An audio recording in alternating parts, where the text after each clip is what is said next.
ప్రభుని యేసుక్రీస్తు నామంలో మిమ్మల్ందరినీ ప్రేమతో ఆహ్వానిస్తూ ఉన్నాను.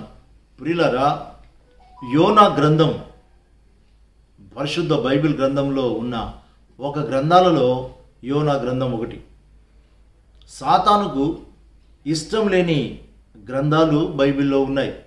అందులో యోనా గ్రంథం ఒకటి. ఎందుకంటే సాతాను తలను చితకబాదిన గ్రంథం కూడా ఉంది.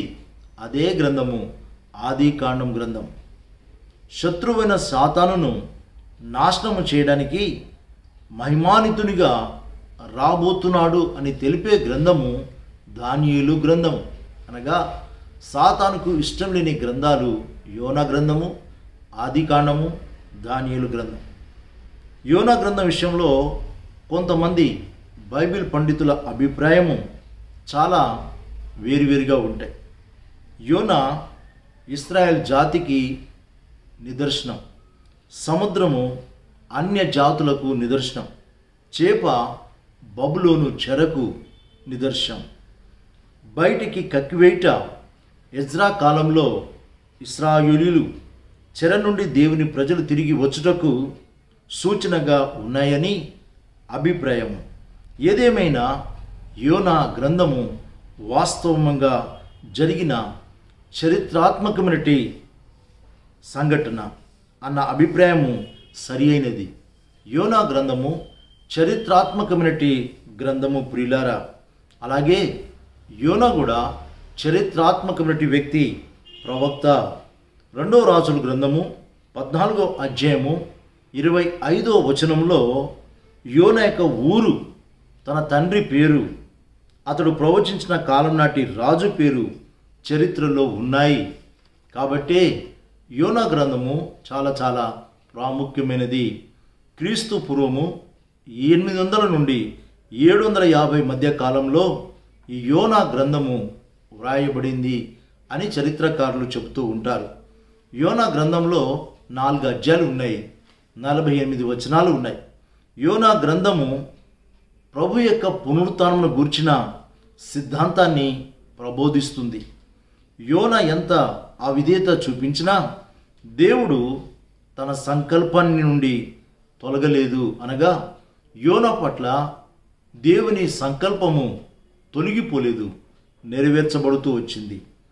అవిధేయతను బట్టి ఆశీర్వాదాలు పోగొట్టుకుంటాము. జాగ్రత్త సుమా.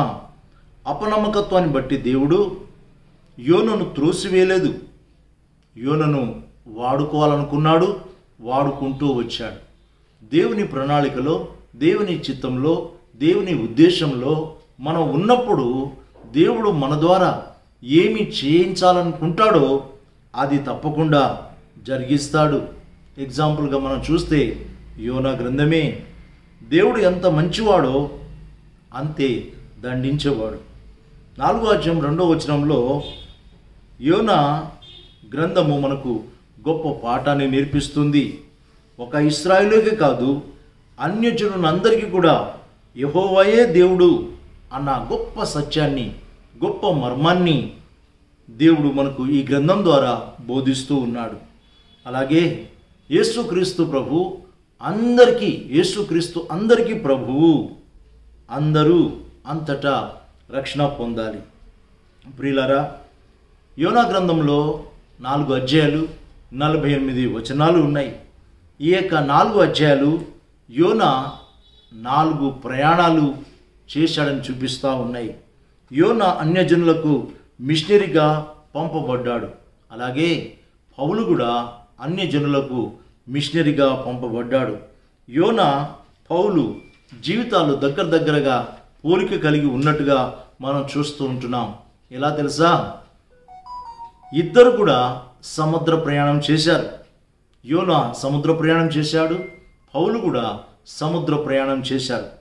తుఫానులను ఇద్దరు కూడా ఎదుర్కొన్నారు. నావికుల మధ్య సాక్షులుగా ఉన్నారు.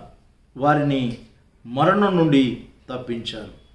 ప్రియులారా, యోనా ప్రతిఘటించుట దేవుని యొక్క సంకల్పం 1వ అధ్యాయంలో మనం చూస్తాం. యోనా జీవించిన దినములలో ప్రపంచంలోకెల్లా బలమైన అషూరు రాజ్యానికి నినివే రాజధానిగా ఉండేది. ఈ నినివే రాజధాని అయిన పట్టణంలో ప్రజలు ఎందరో ఉండేవారు. ఎన్నో జనసంద్రాలతో ఈ పట్టణం ఉండేది. ప్రజలతో కిక్కిరేసి ఉండేది. అలాగే ఈ నినివే రాజధాని అయిన పట్టణంలో ప్రజలు ఎంత భయంకరంగా ఉన్నారో పాపం కూడా అంతే భయంకరంగా పెరుగుతూ వచ్చింది. ఆ పాపాన్ని బట్టి దేవుని తీర్పు రాబోతుంది అని ప్రకటించమని యోనను సిద్ధపరిచాడు. అవును ప్రియులారా, దేవుని తీర్పు ఉంటుంది అనే భయము మానవునికి ఉండాలి. నినివే పట్టణానికి దేవుని తీర్పు ప్రకటించినప్పుడు అద్భుతం జరిగింది.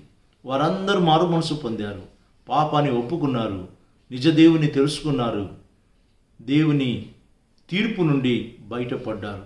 వాక్యం వింటున్నప్పుడు సత్యాన్ని గ్రహించాలి, నిజ దేవుని తెలుసుకోవాలి. అప్పుడే మన మీదికి రాబోతున్న భయంకరమైన ఆ తీర్పు నుండి తప్పించబడి నిత్య రాజ్యంలో మనం ఉంటాం. అలాంటి కృప పరిశుద్ధాత్మదేవుడు వాక్యం వింటున్న మనకు దయచేయునుగాక. దైవాశీస్సులు. ప్రార్థన చేసుకుందాం. ప్రేమగలిగిన తండ్రి, మహోన్నతుడి మా ప్రభువా, శ్రేష్టమట్టి మీ వాక్యం కొరకై మీకు వందనాలు. యోనా గ్రంథం యొక్క ఉపోద్ఘాతం ప్రభువా, యోనా జీవితంలో జరిగిన గొప్ప సంఘటనలు కొన్ని మీరు మాకు బోధిస్తూ వచ్చారు. మీకు స్తోత్రం ప్రభువా. మీ తీర్పును గురించి ప్రకటించడానికి వెళ్ళిన యోనా తప్పిపోతూ వచ్చాడు, జారిపోతూ వచ్చాడు. అయినప్పటికీ యోనా పట్ల మీరు కలిగి ఉన్న మీ ప్రణాళికను, మీ చిత్తాన్ని, మీ సంకల్పాన్ని నెరవేరుస్తూ వచ్చారు. మా జీవితాల్లో కూడా నైనా మీ చిత్తమే జరుగునుగాక, మీ సంకల్పమే నెరవేరునుగాక. మమ్మలను ఆ విధంగా దీవించుమని యేసు ప్రభు పేరిట ప్రార్థిస్తున్నాం తండ్రి. ఆమేన్.